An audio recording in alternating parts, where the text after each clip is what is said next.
দুইটা দাঁড়ায় তো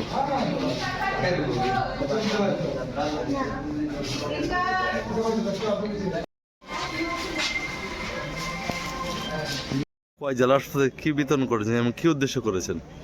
আমরা সবাই জানি আজকে আমাদের যুব দিবস, স্বামী বিবেকানন্দের জন্মদিন।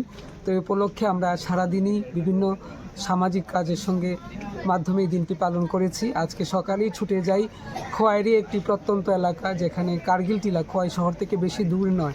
এখানে এখনও অনেক শিশুরা অপুষ্টিতে ভুগে, এখানে মানে অনেকটাই শিশুরা খারাপ অবস্থার মধ্যে দিন যাপন করেছে।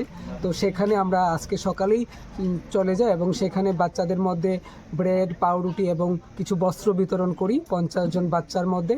এবং আমরা বিকেলে উদ্যোগ নিয়েছি যে খোয়াই ডিস্ট্রিক্ট হসপিটালে যে রুগীরা রয়েছে সেই পরিজনদের মধ্যে আমরা আজকে সন্ধ্যায় ডিম ও ব্রেড দান করি আমাদের সাধ্যমতো।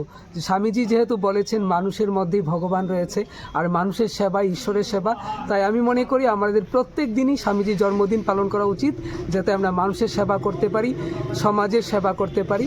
আর এই দিনে যুব সমাজের জন্য আমার একটাই আহ্বান থাকবে, এই কাজের মাধ্য দিয়ে এটাই বার্তা দিতে চাই যুব সমাজকে, যুব সমাজ যেন স্বামীজির এই আদর্শে হয়ে নেশা জাতীয় জিনিস সেবন না করে, সেই টাকাটা বাঁচিয়ে এরকম সেবামূলক কাজ করে রুগীর পরিজনদের মধ্যে খাদ্য বিতরণ, রুগীদের মধ্যে সেবা করা বা প্রত্যন্ত অঞ্চলের শিশুদের মধ্যে যারা এখনও নিয়মিত পুষ্টিকর খাবার পায় না, অনেকটাই সুশিক্ষা থেকে বঞ্চিত, এইরকম শিশুদের সাহায্য করা, এটাই আমরা চাই যুব সমাজের প্রতি, এটাই আমার আহ্বান। তবেই আমাদের স্বামীজির স্বপ্নের ভারতবর্ষ গড়ে উঠবে এবং স্বামীজির এই জন্মদিনে আমাদের শপথ হোক আমরা মানুষের মধ্যেই ভগবানকে খুঁজব এবং মানুষের সেবা করব। জাতি ধর্ম নির্বিশেষে মানুষের সেবা করাই হোক আমাদের প্রত্যেকটি ভারতবর্ষীর মূল লক্ষ্য। তোমার